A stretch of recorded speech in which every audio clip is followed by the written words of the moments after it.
If you're seeing this video, there's a decent chance you watched my last one. If you haven't, here's the rundown.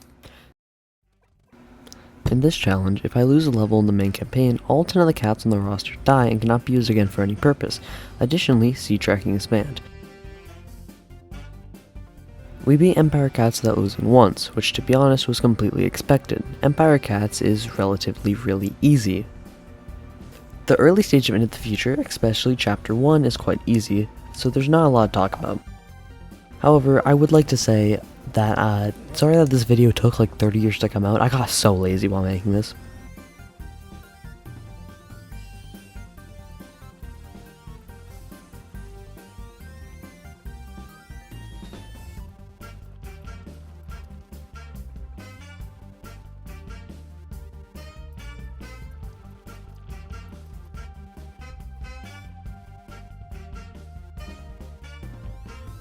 A bit later, we get to Australia, which was also really easy, and that leads us to the halfway point of Chapter 1, The Great Abyss.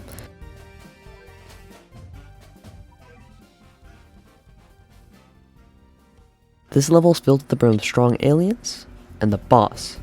Iron Face is relatively threatening, especially amongst most enemies we've found so far. Iron Face is around 60% as strong as Bun Empire Cats, who I managed to beat really easily, to be honest. I started off by not paying much attention and just deploying Dragon Cats, however, the boss was starting to near closer as my units got closer to the base. Iron Face appeared and very quickly started moving through my defenses. Along with the supporting enemies, the boss pushed me almost to my very own cat base. My Uber, Momotaro, had been knocked down, and I had to sustain myself until I could spawn another one. Even from there, it wasn't easy. I was still stuck in my base, facing constant pressure. Luckily, the bulk of the supporting enemies had stopped and I was able to face the boss mostly head on. With the remaining cash I had, I managed to fight through and defeat the boss, even with Momotaro dying for the second time. And with that, I had gotten to the halfway point of Chapter 1, and most of the levels after this weren't nearly as threatening. Madagascar was difficult, and honestly I thought I was going to lose, but I managed to get through, albeit a bit sloppily. I got to relax with the next few levels, so they were all rather easy. Sahara did give me trouble as the boss Ursa Major pushed me back with his high stats and the Strengthen ability, which if you don't know, the ability Strengthen raises enemy attack by 2x when they hit a certain percent, but I managed to get through after some struggle.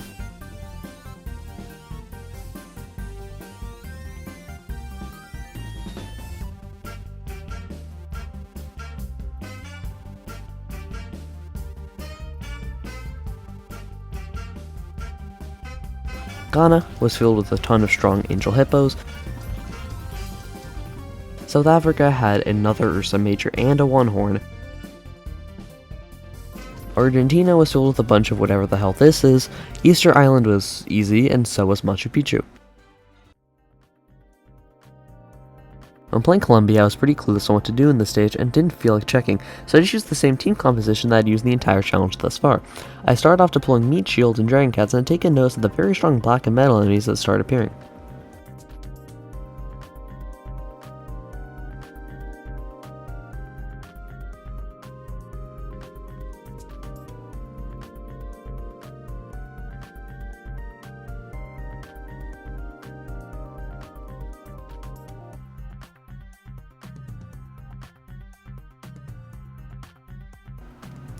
I ended up losing really quickly, marking the first loss in this challenge, which to be honest was way sooner than I thought I would lose. After every loss, I still need to make a new team, so I decided on a team that was actually just way better than what I used at the start, so I'll go through.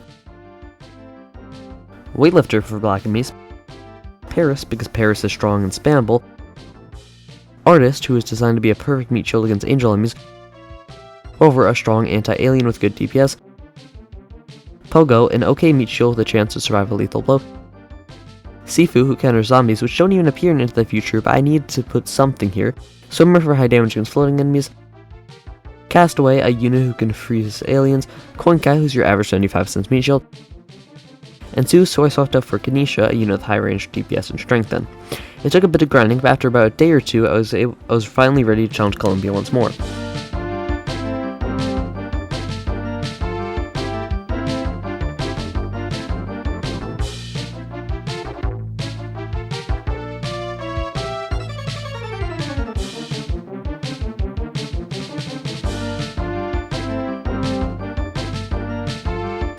My second time around, it went much better than I expected, and I had finally been Colombia and got to progress on to new levels. New levels such as Mexico, which had tons of one horns and a couple of red faces, but despite not having a red counter, managed to get through just fine.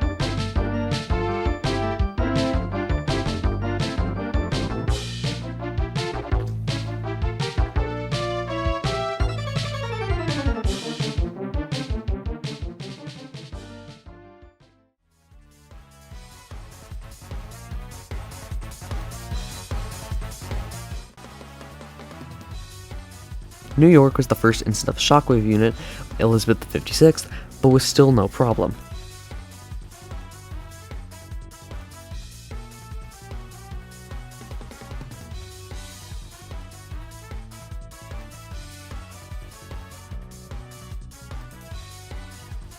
I had now made it to NASA, one of the hardest levels in the chapter, but like, low-key was not worth mentioning in the script. I'm not sure why I wrote this.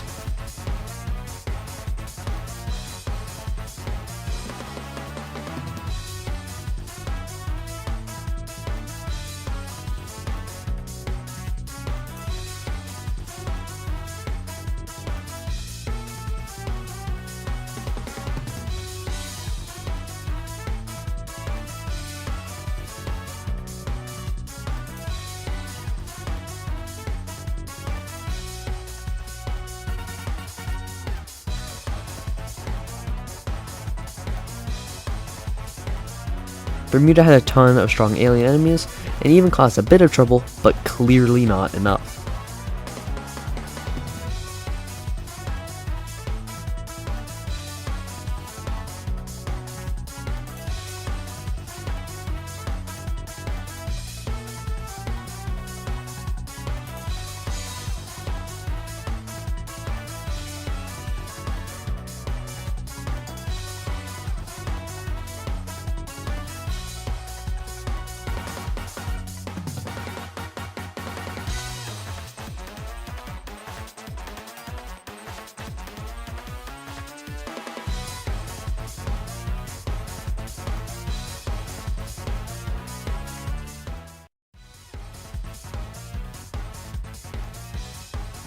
The floating continent is usually a hard challenge, but it's literally chapter 1 of Into the Future.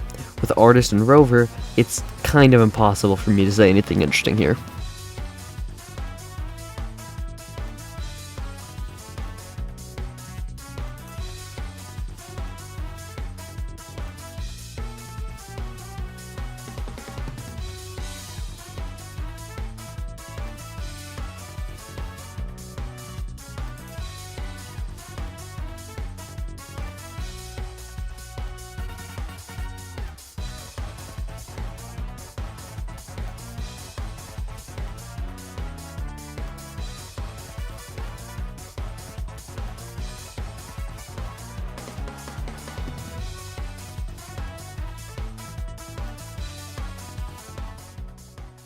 I was faced with the last level of the chapter, the Moon. In this chapter of Into the Future, the Moon is considered a really weak level, and judging from where the past whole chapter went, I wasn't expecting it to be much different from usual.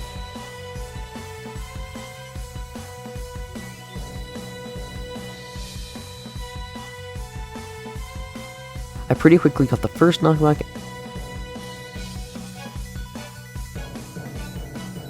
and a bit later another one. The peons had been killed, so everything was going well enough to even get another 2 knockbacks before the supporting enemies started spawning again.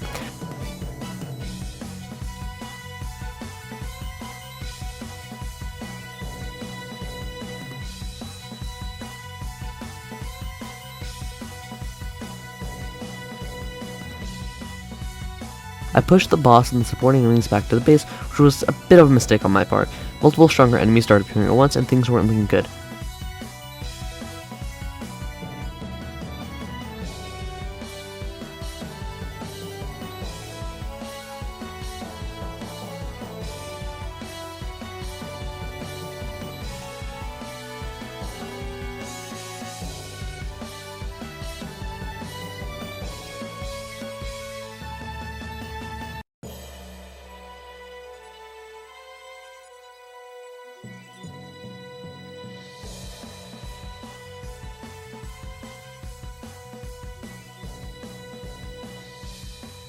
Knowing I wouldn't win this way, had I just kept mindlessly deploying cats, I stalled in order to get the Anisha on the field.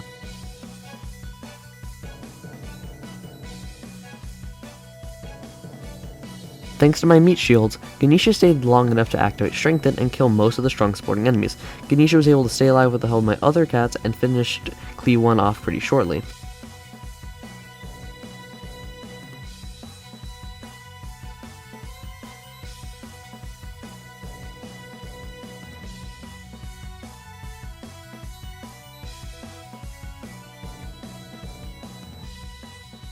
From there, I managed to clear into the future Chapter 1 and move on to Chapter 2.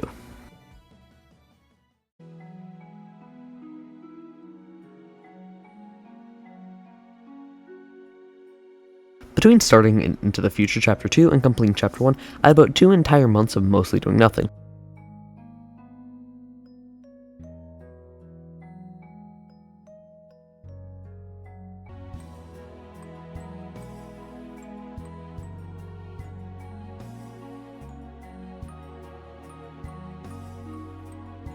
However, collecting daily logins and doing some easy sieges for grinding, I managed to get some tickets and cat food to roll right now. I chose to do my rolling on elemental pixies since I'm into the future, and they would be a great help, and also because I like them.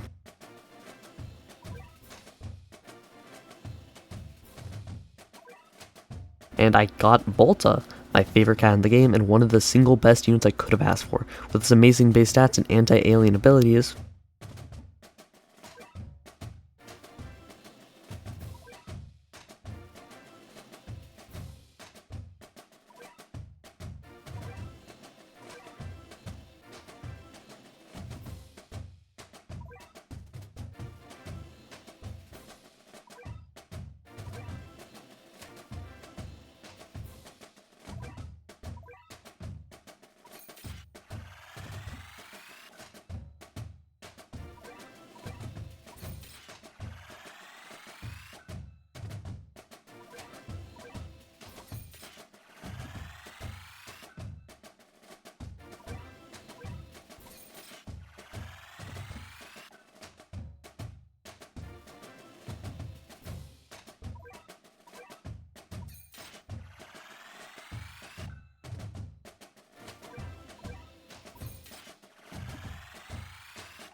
And then I got him.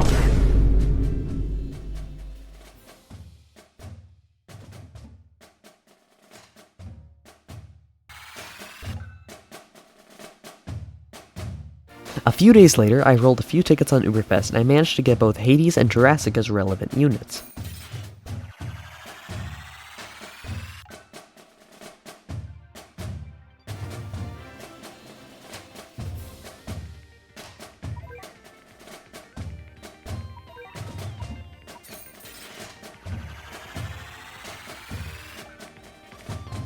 I'm gonna keep it honest with you, Chapter 2 of Into the Future is usually a big jump in difficulty from Into the Future Chapter 1, but it played out almost identically here.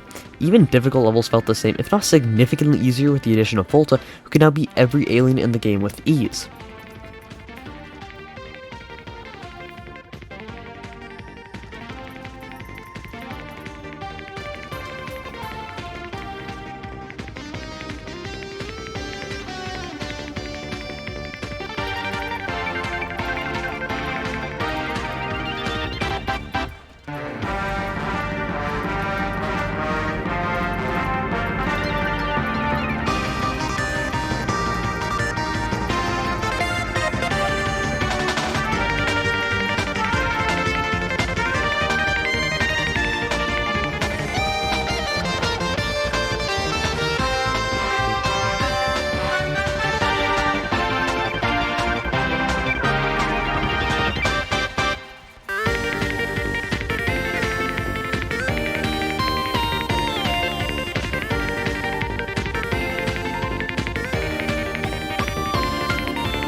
Chapter 2 Moon is one of my favorite stages in the game. Corrupted Valkyrie is really cool, but sadly it wasn't really interesting this time around.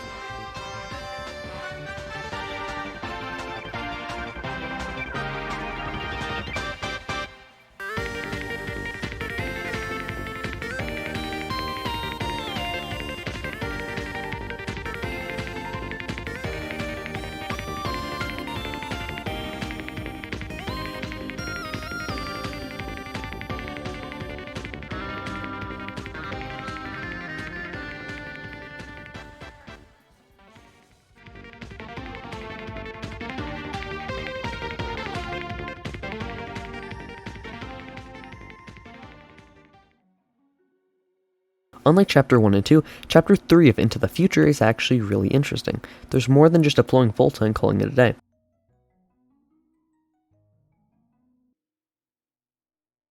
Speaking of doing more than deploying Volta, I decided to interact with one of the game's most important grinding features before I step foot into Chapter 3. Cap roots are a mechanic in which you have to play a specific daily stage to obtain a certain color cat fruit, which you use to turn units into their true form. Some cats are more expensive to others, but the main takeaway is that this is a very grindy waiting-based system. Before Chapter 3, I decided to true form Paris and Artist Cat, however I need to be able to beat the lowest difficulty of every single cat fruit stage so I could true form them.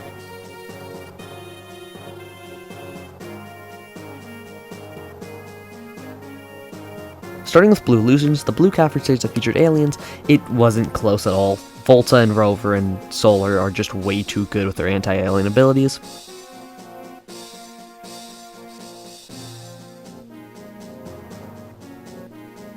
Even without red counters, Red Passions was a really easy stage, and so were the rest of them, to be honest.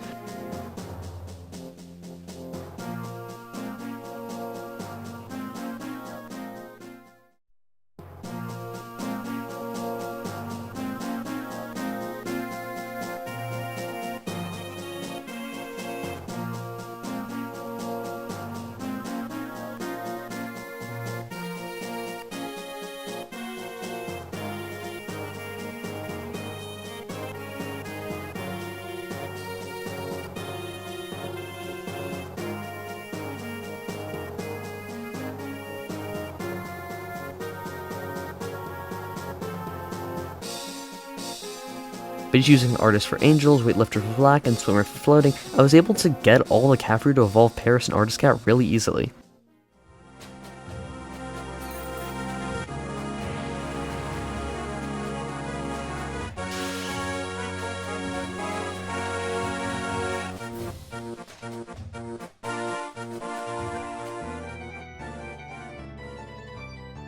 Just like usual, the start of any story chapter isn't too bad until the midpoint or so. The newly evolved Paris and Ramen, the team was easily able to pull their weight even until the Great Abyss.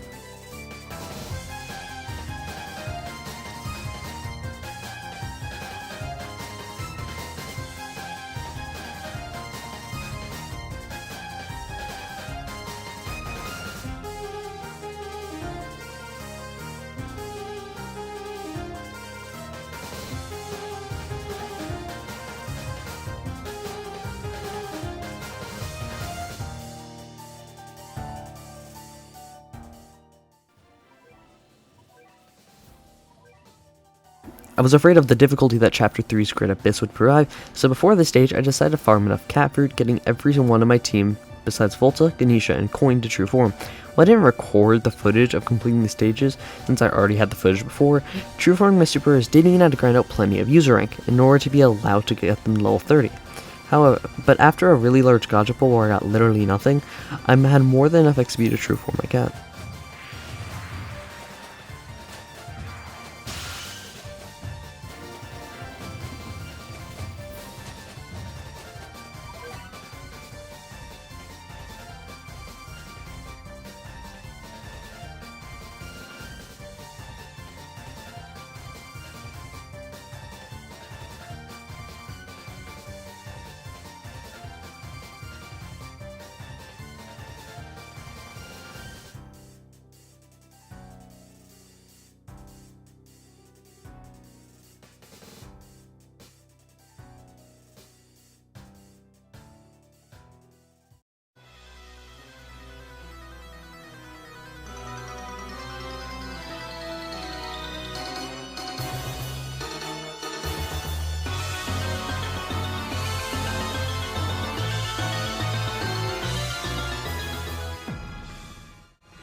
Bun Bun Symbiote is one of the strongest enemies we faced, relatively high stats and fast attack time, but he was barely even harder than Bun Bun in Chapter 3 of Empire Cats.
Soon enough, I made it to the Sahara,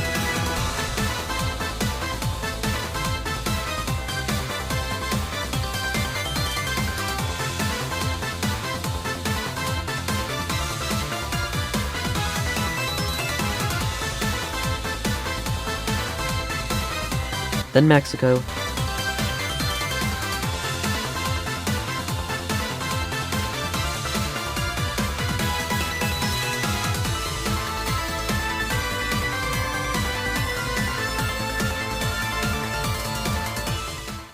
New York,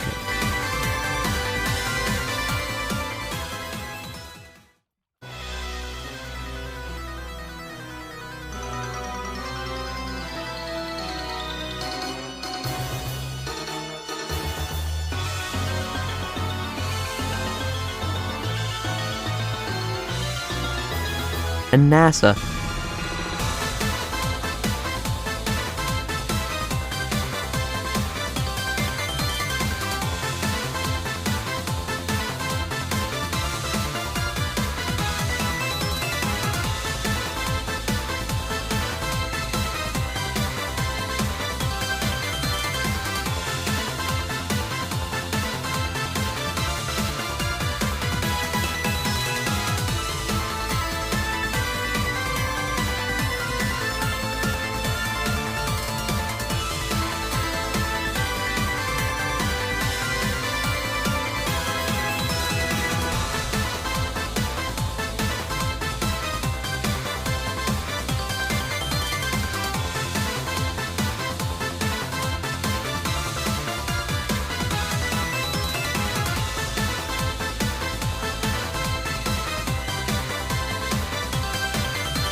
Finally, the Floating Continent.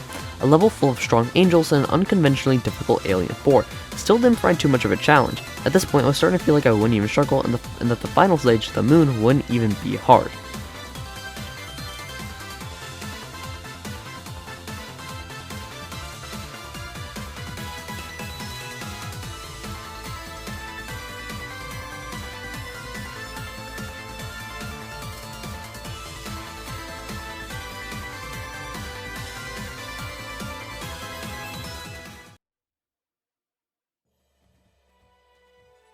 At this point though, I figured there were no more preparations left for me to do. I already had insanely powerful true formed units, and I wouldn't need to put in the effort to true form Volta. I knew I was going to win anyways.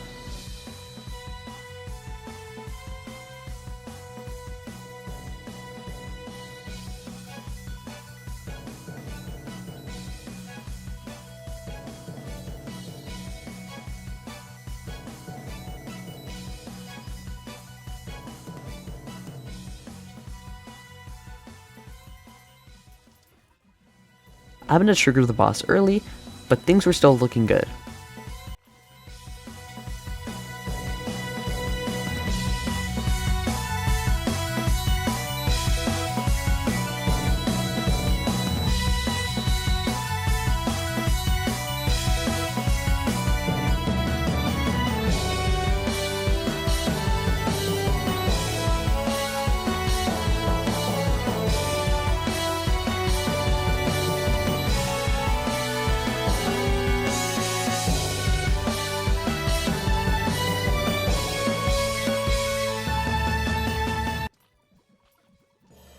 Raging Bahamut managed to kill Ganesha and Volta in a relatively short time, and I was running out of cats. And I realized my hubris might have been my downfall.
I had actually lost. In this moment, I started to worry a lot. I couldn't use Volta, Seafair, or Ganesha, or any other cat that landed through the middle of the stage easy.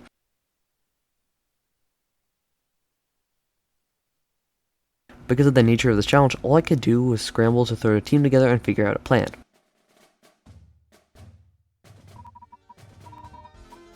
This plan starts with Cameraman, a cat who I true formed earlier in the video in case of this exact situation, but now it will finally pay off.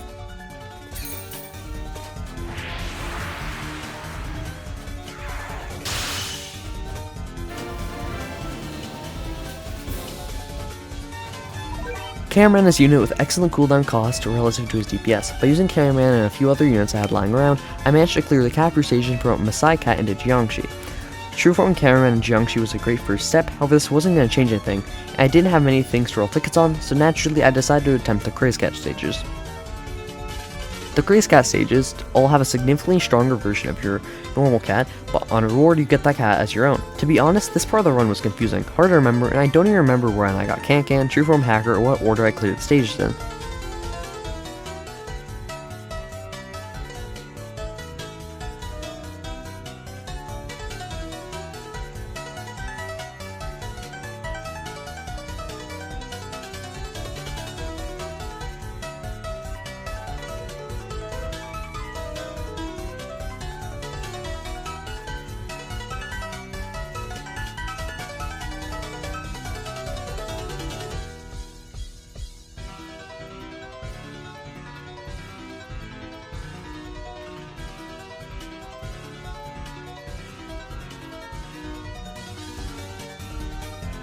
Using Craze Cat as a spare meat shield, I conquered Craze Lizard with the same strategy, then Craze Tank, and Axe, and I'm not going to bore you. The main idea of this is that we now have powerful Craze Cats, namely Craze Tank and Craze Macho, who function as objectively better versions of the normal villains we lost so long ago in Chapter 1 of Columbia.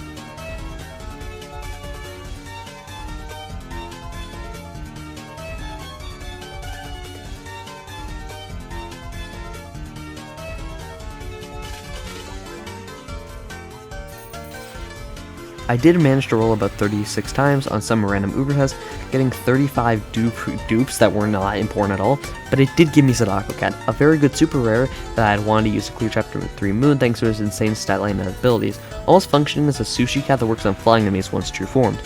But he did also let me clear Craze Ghost, which is pretty cool.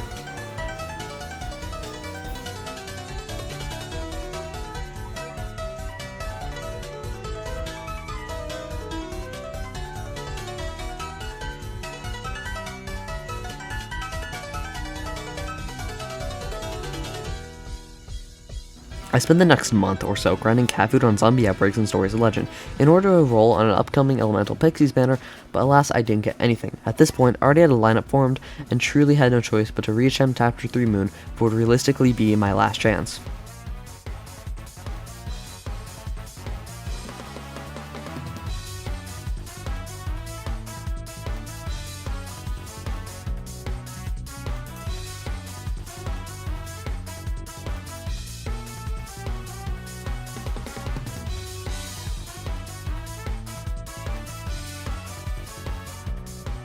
The lineup featured a ton of meat shields since the lack of them got me killed last time, in the form of the new Craze Cats, Samba, and Jiangxi, with the main strategy being to stall out Raging Bahamut and meat shields so I could slowly kill him with Cyberpunk, Craze Bahamut, and Octopus Cat. With everything to lose, I began the attack on Raging Bahamut.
It was finally over. After months of grinding, losing most of my strongest cats, and feeling like the run was unwinnable after I lost Moon for the first time, I finished the run. Thanks so much for watching this far into the video.